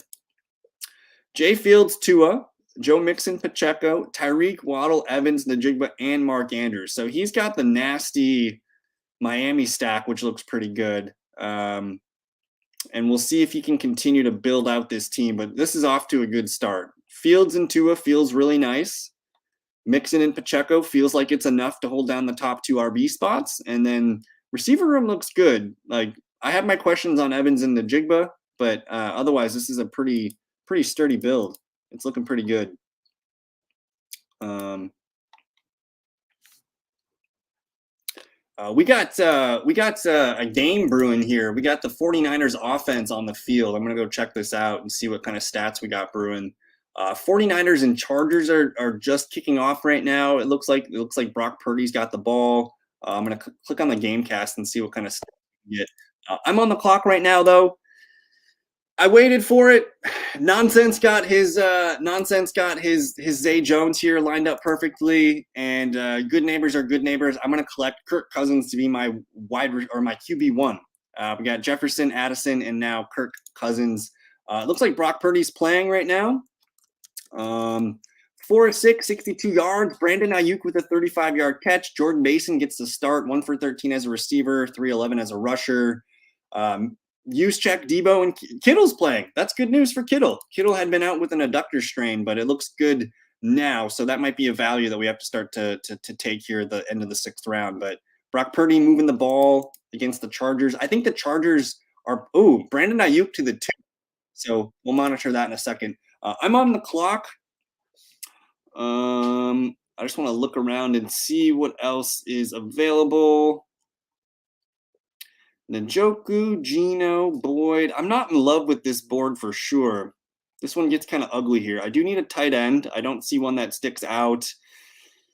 I'm just going to take Tyler Boyd. I have a T. Higgins thing going on. Honestly, Mutombo should have probably taken him because he's got Jamar Chase, but it's kind of just that margin of error concept where Joe Burrow throws a touchdown, I probably got a 50% chance of catching it with Boyd or Higgins. I personally don't love them, but the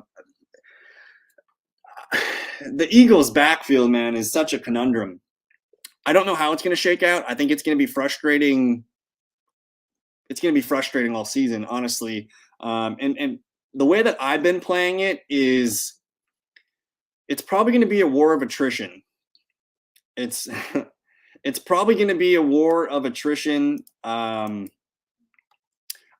Gainwell's one of those guys. Like, if I go show you my ADP on Gainwell, I have my bags packed in the 14th round. In the ones, it might be one. I think my ADP might be 158 for Gainwell.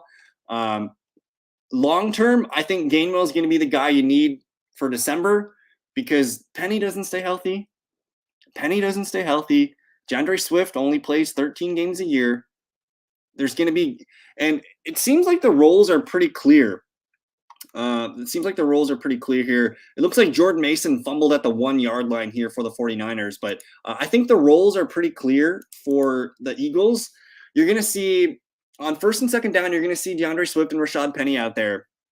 I do think Gainwell and Swift are going to mix in on third downs, but it sure sounds like from the preseason usage as well as the training camp reports that Gainwell is going to be the guy that they trust in hurry up offense in 2-minute offense situations. So end of the first half, end of games. It sounds like Gainwell's kind of got their trust. And it's also because like Penny and Swift just haven't been there before. Gainwell's entering his third season, so he should be the guy that they trust the most. They also trust Boston Scott a lot. So I like round 11 Gainwell. I'm still nipping shares here. I am finally starting to buy DeAndre Swift because he's in the 8th round. At one point, he was in the 6th round. So I'm starting to get more Gainwell, more Swift. You got snipped on McKinnon. Were you building? That's okay. I think Gainwell's probably just as good as a pick.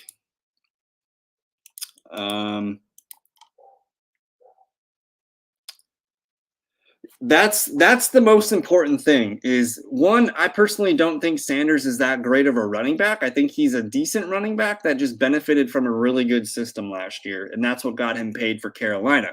Sanders is not a good pass catching back. Gainwell can do it though. Gainwell can pass pro. He can short yardage.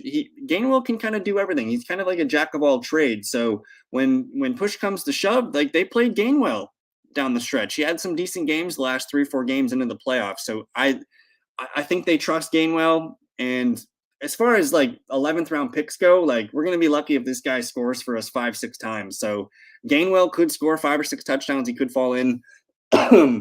So I'm in on the Gainwell. Just have no RBs. You got some running backs. You got Akers, Herbert, and Gainwell. You're gonna have to probably bang 2 of them here.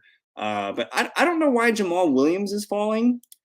His ADP seems a little bit weird to me. The fact that he's falling this late in the 12th round, I personally don't get it.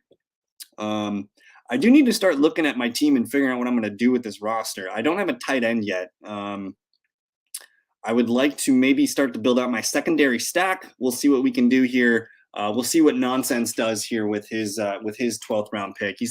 KJ Osborne just went. Ashton stole my guy here, so that would have been my pick here if I can get another wide receiver. But it is what it is. We'll start to build out that other stack here pretty soon, though. I have 2 options that I wouldn't mind grabbing here on the turn. But we'll see what Nonsense does before I announce my picks. And it does look like the 49ers did fumble the ball on the goal line. Jordan Mason fumbled it. Ayuk got him down there though to the 2. I love Brandon Ayuk this year. I think he's really good. One of my favorite players. Tyler Algier. That's a fun pick there. I'm on the board right now. I'm gonna lean into it. What is love? We got Jordan Love, Aaron Jones, and Romeo Doubs now. And then we got one more pick to go. At this point, I mean, I have a nice Viking stack. I have a nice Packers stack. I don't know if I need to force anything at this point. I do need a tight end though pretty soon, but personally, I'm not seeing one that sticks out on the board here at the top. I do like the value at QB here. Like Derek Carr is a pretty good value. I think it's a good value. Running back, Elijah Mitchell, I don't hate. I like Rashawn Johnson quite a bit. I don't draft a lot of Damien Harris because I draft a little bit more Latavius Murray late. Wide receivers at this point, I'm just gonna do it. I'm just gonna do it. ADP be damned. ADP be damned. Just gonna continue to hammer home that Packers stack. Jordan Love, Romeo Doubs, Jaden Reed, and Aaron Jones.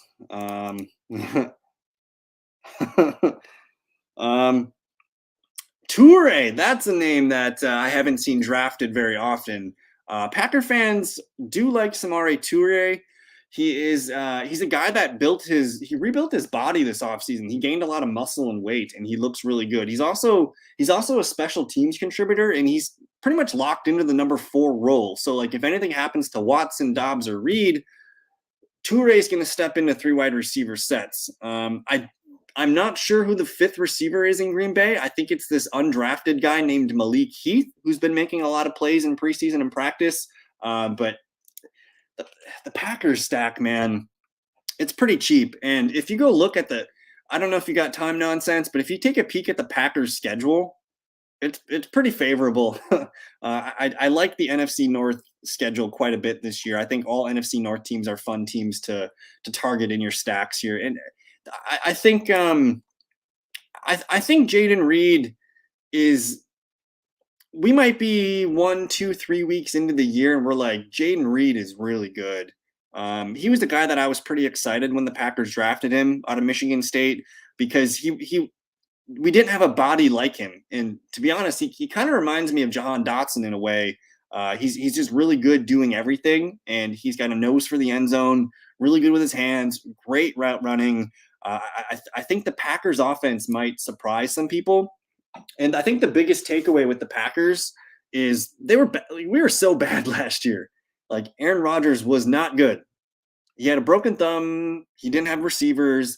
The offense was a bottom 10 unit. I think with Jordan Love, they can equal that, and they can maybe even be better. If the Packers are an average offense, all of our best ball teams are going to hit. You know, if they're a bad offense, we lose. But the bet is that we think they're going to be closer to average than like a bottom 5, bottom 10 team, which I think a lot of people, especially Bears fans, they hate Jordan Love. They don't want him to be good. I think Jordan Love has a decent chance at being good. And hopefully this year he can kind of just settle in and be a good starter for us. Yeah. Jahan Dotson was one of my favorite receivers coming out. He was actually during the months of like February and March, I do a lot of Packer mock drafts on my YouTube channel, and I was really hoping we could get Jahan Dotson in that draft, but Washington knew what was up. I have Marvin. I got a good amount of Michael Wilson, and what sucks now is like the dude was a round 20 pick not too long ago, and he's kind of gaining steam. I don't know what to do with the Cardinals quarterback. So like, I don't think you need to build out a Cardinals stack for it to be good. I do have bets on Trey McBride and Michael Wilson. I think McBride's talented. I think Zach Ertz is. What's funny about McBride and Zach Ertz is coming off of that multi-ligament knee injury, which Javonte is coming off of. J.K. Dobbins came off of it last year. And we we hate that injury for like running backs in their prime. Like, and people are thinking Zach Ertz is back. I'm not buying it. So I do tack on Michael Wilson. I tack on Trey McBride at the end.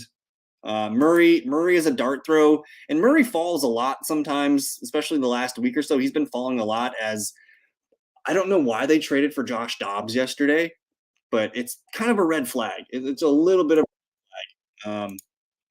But we're on the board here. I'm not sure what I want to do. I need a tight end. Boom. We'll grab. We're all in on one of my favorite things to do is hit the year stack with quarterback, running back, receiver, and tight end. We get Luke Musgrave here, and then I don't give a lot of hot takes, guys, but I think Jake Ferguson's going to be probably the best tight end value in your redraft leagues. Let me know what you guys think in the comments, but I think Jake Ferguson is going to be pretty nice. He's got top 15 tight end upside. He could be top 10, top 12. Yeah, that's what I was referring to. It makes me a little bit nervous there, Marvin. They got Clayton Tune, Colt McCoy, and now they have a 4th quarterback in Josh Dobbs. So the best way to spin this positively for Kyler is that Kyler's going to open the season on the PUP list for the first 4 games. And they want all teams can carry a 3rd QB now on their active roster on Sundays. So maybe Dobbs is that guy that they're just like, yeah, we just want to have him as our QB3 in case something happens. Maybe that's it. And then they'll release Colt McCoy week 5, some shit like that. I love that, Marvin. For me, Musgrave, Ferguson are two of my most end tight ends. I'm trying to get more Laporta shares, but he's been pretty hot right now. I didn't buy enough in like the 150s, 160s, but I have a decent amount of Laporta. Question for like, if you guys can guess who my most Ferguson's my most drafted tight end, and I think Musgrave's number 2, but can you guys guess who my third most drafted tight end is? Yeah, I think so Ferguson played at University of Wisconsin, and I watched him play there, and he was just a really rock solid tight end. There were some video clips of him this summer blowing Micah Parsons up in pass pro. So I think he's going to stay on the field a lot. I think he's a really good seam stretcher. And Castle, Muth is my number 4. My number 1 tight end drafted this year is Dallas Goedert. I think my number 3, but when you can filter on drafters, I filter by the $20 contest, and Goddard's my most drafted tight end in this contest. So I absolutely love Dallas Goedert. I don't understand why he goes. Where did he go here? He went round 7. That's usually as early as he goes, but he falls a lot in the end of round 7, and I've just been scooping up Dallas Goedert shares left and right a lot lately. There's your Kyler Murray spot. Let's check in on this game here. It looks like the 49ers had a second drive here. Brock Purdy is moving the ball. Still 0-0 here. Ayuk 1 for 35. Debo 2 for 18. Kittle 1 target. We'll keep an eye on this here. But the 49ers are moving the ball. They're almost in the red zone, so we'll keep an eye on that. But anyways, moving into the 16th round, you have Dulcich, Conklin, Gus Edwards. What do you guys think about Dulcich and Conklin? I think the tight end strategy is probably one of the most important parts of fantasy football. You either get a stud or you wait till the end and you just kind of grab, a dirty trio, 2-3 guys that could be really nice. Conklin's one of those guys. I don't have a ton of Dulcich, but I think this Jeudy injury, and I don't know what Judy's going to do. He's got a hamstring thing. I don't think I love him for the long term of the season, but this could open up things for Dulcich to be on the field more, as the Broncos are probably the Broncos want to run the piss out of the ball. Like, they want to run Samaje and Javonte a ton. They don't want to rely on Russ. Like, we're talking vintage New Orleans Saints ball here with, Mark Ingram and Alvin Kamara. They want to run the ball and take their deep play action shots.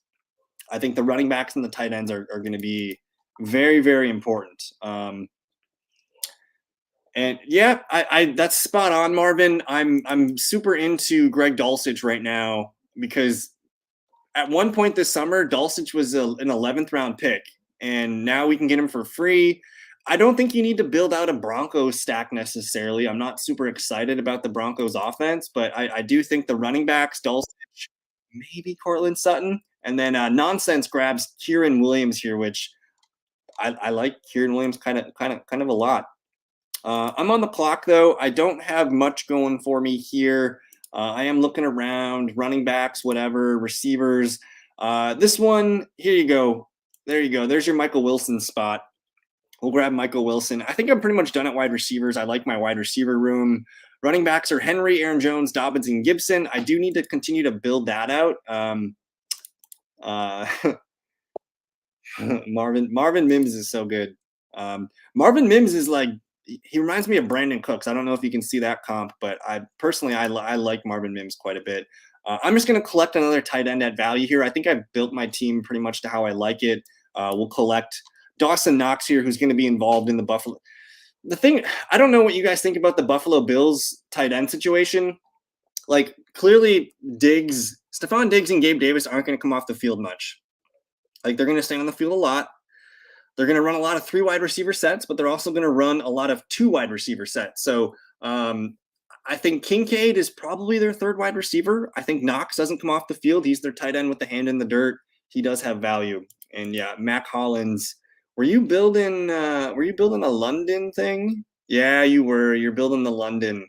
All right. I noticed you taking De'Ami Brown, which I don't know, like, when I did my research a week ago on Sam Howell and I found out, Dyami Brown was a teammate of his at UNC for a season, and they had a really good rapport for 1 year. Dyami Brown is a sleeper, and it looks like Nonsense has Curtis Samuel, Dyami Brown. He couldn't get Sam Howell. This Mutombo man's been an asshole. He's been stealing a lot of Nonsense's picks, but I had been buying Samuel and Dyami Brown quite a bit. Marvin Moms, man. Probably that's probably the like, you're never gonna feel good starting Dawson Knox in like your redraft leagues, but his ability to score 5, 6, 7 touchdowns this year makes him pretty relevant in best ball league. So I like him. Yeah, like I was looking at it. Tar Heels football. I was looking at it the other day, and I think it was the 2020 Tar Heels team. One more year. The 2019 Tar Heels team. They had Michael Carter, Javonte Williams, Sam Howell. Antonio Williams had some time in the NFL, but they also had Daz Newsome, Dyami Brown, Chaz Surratt, a young Antoine Green. I think it was the 2020 season. This season was nuts. Javonte and Michael Carter both 1,000 yards. Sam Howell had some rushing. They had Daz Newsome pop off. This was the Dyami Brown season for almost 1,100 yards, 8 touchdowns. Josh Downs, like this was he's on the stream site. Oh no, is he? If you're gonna be a weasel, man. Let us know you're in the stream. Yeah, man. It's a good little stay tuned. All right, let's see what Nonsense has paired. But man, like there's kind of an unwritten rule. If you're in a stream drafting, like you kind of gotta announce yourself, man. You gotta announce Mutombo, come out of the weeds. We're not mad at you, man. We just want to hang out with you. So that's really all it is. But this draft's almost done, guys. It does feel like it, but that's kind of my unwritten rule. If you're in a live stream draft, you have to at least announce yourself. I haven't done a lot of live stream best ball. I've done a handful this summer, but usually you get a few people that just want to hang out and draft and have some fun. But hopefully we're just it's just a weird coincidence. But anyways, we have 1, 2, 3. I have 3 picks left. Nonsense has 3 picks left. He says insane picks on the way. Let's see what Nonsense has got for us. Is it going to be a Cole Turner pick? Personally, I think Cole Turner's the tight end there that we're going to all be talking about on the waiver wire week 3 or 4. Logan Thomas is coming back to practice, though, so he might hold on to the fort for a little bit. But I do think I do. Oh, there goes Kareem Hunt finally. I do think Cole Turner is a sneaky player to keep an eye on. At this point in my draft, I feel pretty well built out. Kendrick Bourne, baby. Is he gonna? Oh, Mac Jones is gone. Yeah, Mac Jones is gone. Running backs feel pretty gross. I do have. I'm gonna grab Chris Evans. Starts with a J. He says. Is this it's Jimmy Garoppolo? But we'll see. I'm just gonna continue to grab some running backs here to fill up my running back room. Chris Evans and Latavius Murray. Turner I pair with Howell over Thomas just to be different. Jarrett Patterson, interesting. So I know the commander. So yeah, the thing with Chris Evans is just watching the preseason games. It looks like Evans is the guy that they trust on third downs, and that was the role that Samaje Perine had last year with Joe Mixon. So Evans has been on the team for a few years now. Travion Williams has been hurt. Chase Brown is still a 5th round rookie. I've got a couple Bengals on my team. I'll take a couple shots on Chris Evans this late. I also think Latavius Murray is the guy that needs to be drafted in the 19th, 20th round. Johnu. Nonsense. So up until week 2, week 2 of the preseason was last week. Up until last week, I was the guy scooping up Travion Williams, but I had avoided Chris Evans. So pretty much this whole week, I'm trying to just catch up and get a little bit equal shares of Evans, equal shares of Travion. I have a decent amount of Chase Brown, but It's not looking good for Chase Brown. He just really hasn't popped in the preseason. So I'm starting to circle my wagons around Chris Evans this late when I have a little bit of a Bengal thing built out. Oh yeah, man. Last year I had a lot of Chris Evans. It looks like we had a couple touchdowns here in this game. Brock Purdy with a rushing touchdown. All right, we didn't have that on our bingo cards, but we'll take it.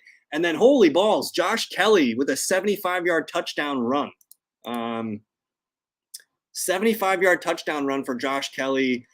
Hopefully we'll see another series out of the 49ers here. They did score one touchdown. They got it to the 1-yard line, so they're moving the ball. Naked Kenyon Drake is interesting. Today I just don't know what the hell to do with Jonathan Taylor. I have started to click. I've started clicking Evan Hall, Deion Jackson, and Kenyon Drake. But I feel pretty good about my running back room. Henry, Jones, Dobbins, Gibson, Evans, Murray. I don't need a QB. Baker Mayfield's still out there. I could grab another tight end here if I really wanted to. Otherwise, yeah, Josh Kelly, man. Dowdle's a guy that I've been clicking a lot too. JaMycal Hasty, interesting. It's not a name I haven't heard very often. I'm gonna finish this stack though. Shout out to Nonsense. We're gonna end this with a Samori Toure sighting, and he does grab his JaMycal Hasty to finish his Jaguar stack. And I'm just gonna grab the Packers wide receiver 4 and basically just build out the stack. The team turned out okay. I'll get to Latavius in a second here. My team is Kirk Cousins, Jordan Love. I feel fine with that at QB. It's not elite, but it's going to be good. Running backs are pretty sturdy. Derrick Henry, Aaron Jones, J.K. Dobbins, Antonio Gibson. Those are the 4 we're relying on all year. We'll see if we can get contributions from Evans and Murray. Now, with Latavius Murray, man, I think he's beaten Latavius Murray for the RB2 spot. Murray's been hurt with a knee injury lately, and even before the Murray injury, Latavius Murray was impressive. They were both mixing in as the RB2. So I think Murray is the inside track for the RB2. When I'm building Buffalo Bills builds, I grab a lot of Latavius Murray. So I like Castle says who? We'll get to him in a second. My receivers are JJ, Higgins, Deontay. That feels like a pretty solid trio. I have contributions at the flex from Addison, Romeo, Boyd, Jaden Reed, Michael Wilson, and then Samori Toure. He was either a 7th round draft pick or an undrafted pick last year.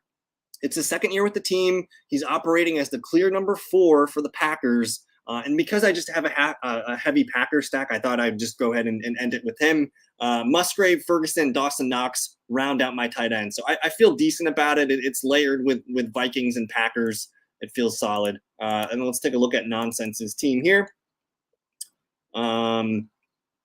He's got the fun double QB start. So a 2-8-8-2 build, Josh Allen and Trevor Lawrence. No arguments there. A falling Trevor Lawrence happens a lot. You get him in the 7th, and I've seen him go to the 8th round. So I like that. And the fact that he was able to just layer in a heavy Jacksonville stack.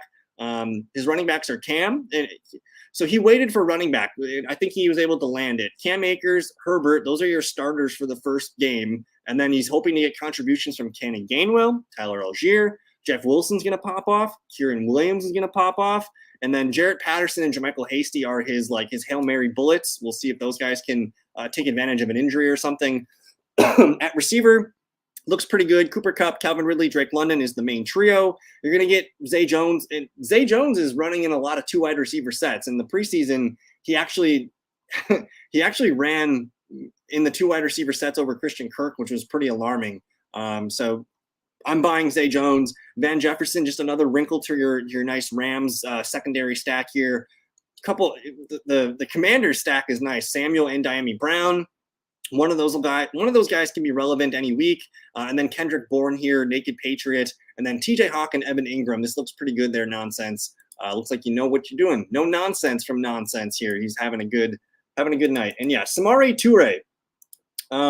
So the thing with Wicks is he hasn't been on, he missed a lot of training camp. So he's kind of behind right now. Toure has a full year in the system, and he did make some plays last year. So just out of de facto experience and just being healthy, Toure's there, but I'm with you.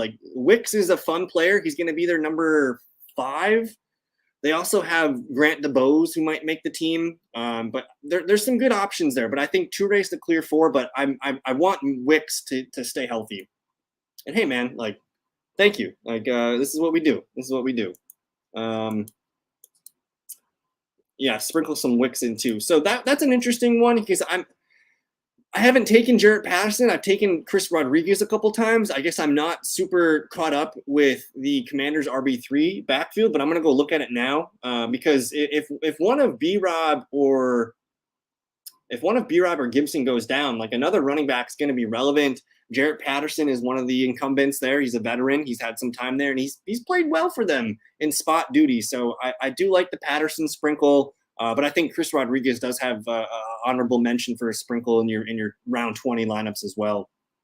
But hey, guys, that's going to do it for me tonight. We're going to get out of here. We've been going live for almost an hour and 45 minutes. If you guys want to hang out tomorrow morning, I'm doing a mock draft marathon where we're just going to hang out 9 a.m. Central Time. I'm going to go live at 9 a.m. for about 2-3 hours, so we'll have some fun there. Marvin says they were teaching Rodriguez how to catch passes. He caught yeah, that's the thing is he's a nice running back, but yeah, he just needs to learn the pass pro and get the passing down work going on. So we'll watch for running back 3 in Commanders. Shout out to all you guys hanging out. This was a lot of fun. Thanks for all the new faces too. Had a lot of fun drafting with you guys. We'll draft again sometime soon, but that's it for me. Enjoy the rest of your Friday evening, guys. Hope to see you guys soon. Peace.